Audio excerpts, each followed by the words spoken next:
Alright, I'm back with the new Friday the 13th video. I started this series 7 years ago, so I'm falling below a 1 movie a year par so far. Anyhow, let's do this. I'm gonna throw this in my production rotation, and perhaps in 10 to 15 years I'll finish the series. Anyway, we left off with Jason dead and Roy Burns in his place masquerading as Jason, after Jason's supposed death in Friday the 13th Part 4. This series will only get more convoluted as it goes on, so I thought I'd catch you up a bit. Anyhow, while Friday the 13th Part 5 had been a financial success, producers and audience members felt the series kinda jumped the shark, changing out Jason with an imposter Jason. So as a result, they wanted to take the film back to camp for the 6th entry. Tom McLaughlin signed on to write and direct, and he said he took some influence from Universal Monsters' Gothic style and world rules and wanted to apply those ideas to Friday the 13th in order to bring Jason back smoothly without bringing too much attention to it. Tommy was recast because Corey Feldman was still too young, and John Shepard from Part 5 became an evangelical Christian and didn't like the series anymore. The role would transfer to Tom Matthews. It's kind of funny that there's ostensibly a loose Tommy Jarvis trilogy within these films, and the character is portrayed by a different actor in each film. The philosophy of these films have always seemed to make the film too gory, then cut it back to maintain an R rating rather than getting an X rating, but this film didn't have that problem. In fact, producers asked for the film to expand on the gore and add 3 more kills to make it more in line with the other films. The story follows Tommy Jarvis, who was released from the mental hospital he found himself in after killing Jason, and he's still angry about the killings and wants to make sure he's dead for sure. So he heads over to Jason's grave, and as he digs up Jason, he stabs him with a metal rod in anger, which conveniently gets hit by lightning and awakens Jason to again terrorize Tommy and the people of Forest Green, which is the new name for Jason's stomping ground, Crystal Lake. Anyhow, Jason does what Jason does and goes through a number of kills. There are 18 of them here, and they're the usual fun you can expect from these movies. They aren't like insane, but typically have decent setups and stuff. Tommy meets Megan, and the pair survive and manage to stop Jason for now. I think atmospherically, the film works super well. It definitely has shots pulled right from early cinema's more subtle goth horror. Tommy Jarvis is the lead of this film. I guess it was just easier to bring him through and just kind of retcon him to where you need him to be.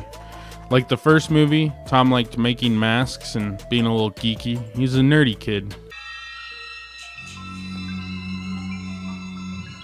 And he ended up cracking when he was forced to kill Jason, and he goes crazy and ends up in the kids' halfway summer camp thing where they allow axes for some reason.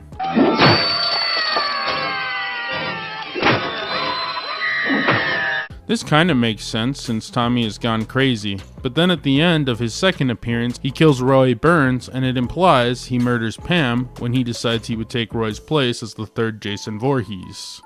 But the producers were like, we like Tommy, bring him back, and also he can't be the killer in Part 6. So rather, Tommy just killed Pam, and he comes up with a crackpot idea that Jason's deceased body may revive itself if he doesn't burn him. So he digs up Jason after 6 years, and he's still there, but rather than burning him like he intended to, he sticks him with a metal pole that gets hit by lightning to see Jason be reincarnated.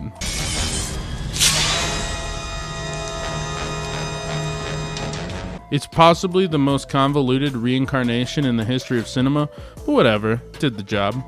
Anyhow, Tommy kind of feels like a different character in each movie, and the constant actor changes, none of who actually really look similar to the last, kind of makes me disassociate with the lineage of Tommy throughout the series. The kills have really been boiled down to a science at this point, and I think there are a lot of good kills, despite there not really being that much that sticks out in my mind as incredibly memorable. In fact, I'm typically more impressed by the setups, such as the RV setup, the paintball setup, and the kids being frightened by Jason as he wanders around. I think the kills service the movie well and will keep those people satisfied who are just here for the kills, but I actually gotta praise the Part 6 team on creating a good mood. John Cronhouse shot the film, and he hasn't done much, but did a good job replicating classic monster mood lighting and shooting a fairly interesting film. Bruce Green edited the film, and I think it comes together better than most of these films did. Alright, let's go on to my miscellaneous thoughts on the movie. To start, the James Bond homage is pretty funny at the start, if a bit random.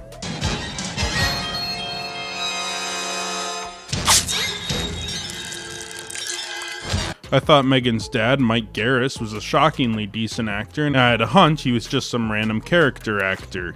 I was apparently correct. Apparently, he's just a TV guest star that owns an acting school and taught people like Alec Baldwin and stuff.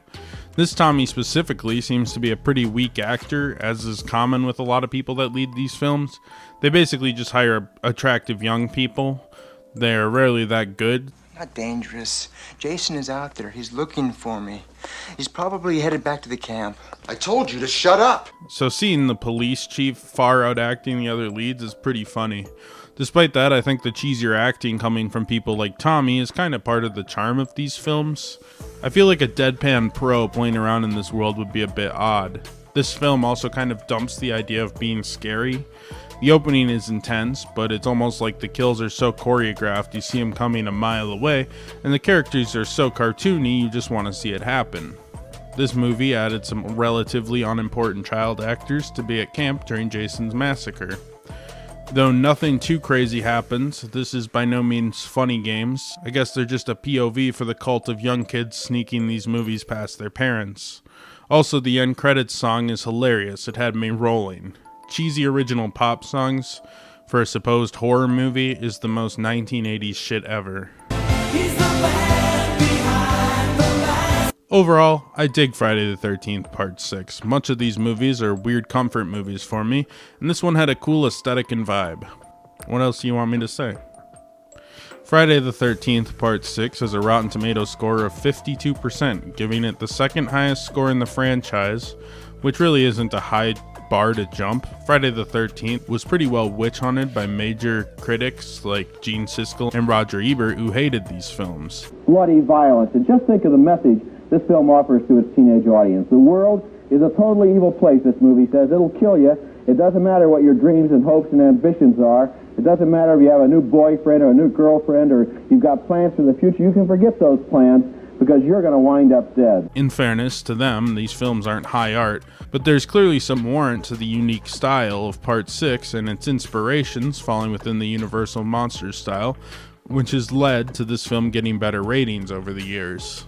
While in a strict sense, these movies are cheap and bad vessels to make some gory kills and have some good mindless fun, this one perhaps elevated the franchise a little bit. The film made $19.5 million on a budget of $3 million, turning a very heavy profit and breathing a few more years of life into the Friday the 13th cycle. Anyhow, my next review is going to be a novel review on Star Wars: Dawn of the Jedi Into the Void. Thanks for watching, and I'll see you all then.